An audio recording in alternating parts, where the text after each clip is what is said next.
I got so much motherfucking design on right now.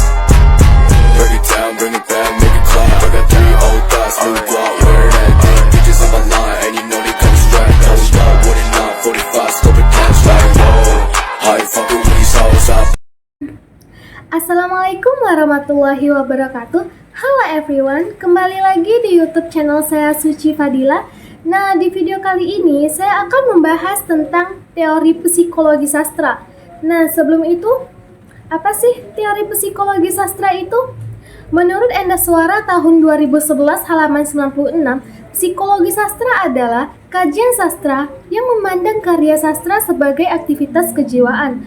Pengarang akan menggunakan cipta, rasa, dan karya dalam berkarya.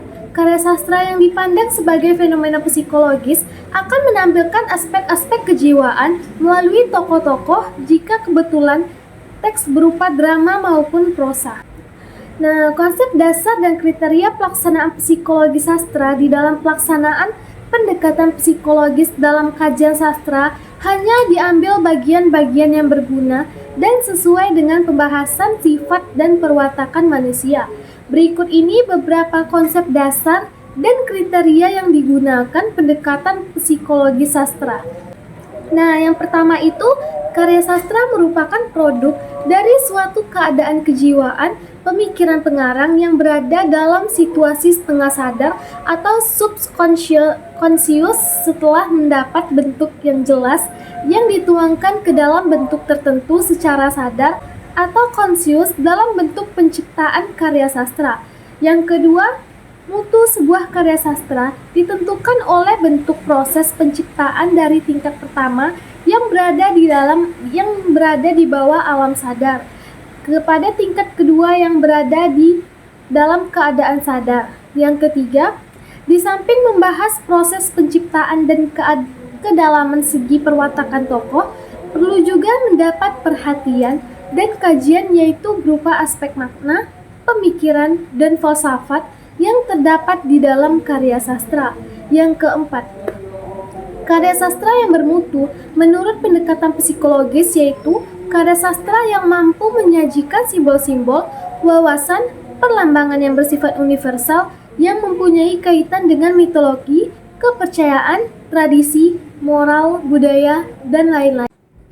Nah, yang kelima, karya sastra yang bermutu menurut pandangan pendekatan psikologis adalah karya sastra yang mampu menggambarkan kekalutan dan kekacauan batin manusia karena hakikat kehidupan manusia itu adalah perjuangan menghadapi kekalutan batinnya sendiri.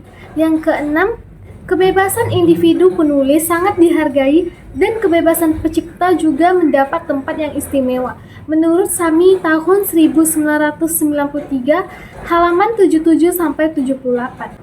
Nah, secara umum, berdasarkan pemaparan psikologi sastra di atas, kita dapat menyimpulkan bahwa psikologi sastra merupakan kajian sastra yang pusat perhatiannya pada aktivitas kejiwaan, baik dari tokoh yang ada di dalam suatu karya sastra, pengarang yang menciptakan karya sastra, bahkan pembaca sebagai penikmat karya sastra.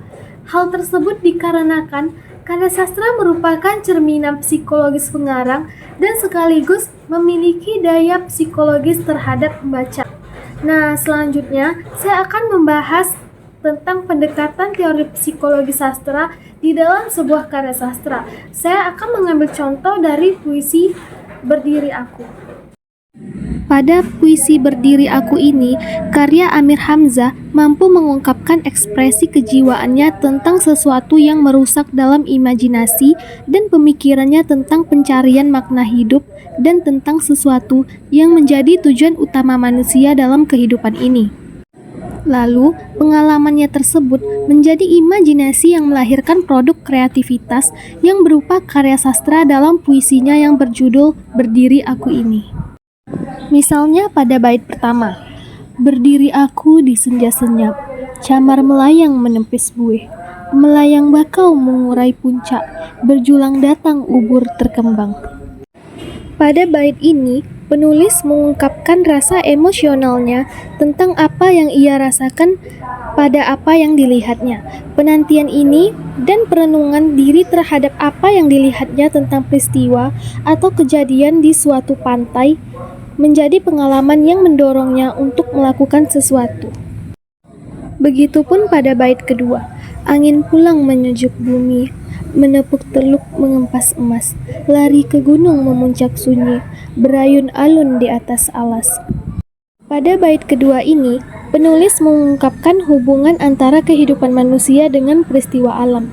Terlihat pada baris angin pulang menyejuk bumi, menepuk teluk mengempas emas, bahwa angin laut, peristiwa alam dapat dimanfaatkan oleh nelayan atau kegiatan manusia untuk membawa perahunya ke daratan dengan membawa hasil lautnya. Selain itu, perwatakan tokoh yang ditampilkan oleh Amir Hamzah mampu menggambarkan perwatakan tokoh yang semakin hidup, di mana tokoh aku pada puisinya ini tiada lain adalah dirinya sendiri. Namun selain itu, tokoh aku juga bisa mewakili manusia secara umum, di mana terlihat dalam setiap baitnya, tokoh aku menjadi subjek sekaligus objek dari tiap makna yang dimaksud. Sentuhan-sentuhan emosi yang ditampilkan tokoh aku dalam puisi Amir Hamzah ini sebetulnya gambaran kekalutan dan kejernihan batin pencipta karya sastranya sendiri. Hal ini menjadikan keorisinilihan karya sastra ini. Kekalutan ini terlihat pada penggambarannya tentang proses alam sebagai bagian dari yang mewarnai kehidupan dan yang menggambarkan peristiwa-peristiwa atau kejadian-kejadian dari kehidupan manusia. Amir Hamzah dalam mencipta puisi ini menggunakan cipta, rasa, dan karyanya. Ia mengungkapkan gejolak jiwanya tentang kehidupan lain dan tujuan kehidupan ini. Kesimpulannya, dapat dikatakan bahwa puisi Berdiri Aku karya Amir Hamzah merupakan hasil cipta karya penulisnya dari pengalaman pada kejiwaan dan pemikiran pengarangnya pada situasi setengah sadar, lalu dituangkan ke dalam bentuk secara sadar. Dan Amir Hamzah mampu mengungkapkan ekspresi kejiwaannya tentang hidup dan kehidupan duniawi ke dalam puisi Berdiri Aku ini. Kajian psikologi sastra pada puisi Berdiri Aku ini juga menitik beratkan pada tokoh dan perwatakan tokoh aku, dan aspek pemikiran dan perasaan pengarang itu sendiri ketika mencipta karya sastra ini. Perasaan gelisah, kesepian, pencarian, kerinduan, serta harapan kebahagiaan merupakan gambaran dari perasaan hasil dari pemikiran pengarang yang diterapkan pada tokoh aku dengan perwatakannya. Selain itu, biografi pengarang menjadi bagian dari latar belakang yang merupakan bagian bekal dalam memahami karya sastra berdasarkan psikologi pengarangnya. Oke guys, mungkin sampai di sini saja pembahasan tentang teori psikologi sastra dari saya. Apabila ada kata-kata dan pengucapan yang salah, saya mohon maaf. Saya akhiri dengan Assalamualaikum warahmatullahi wabarakatuh. Jangan lupa like, comment, and subscribe. Thank you for watching. Bye-bye.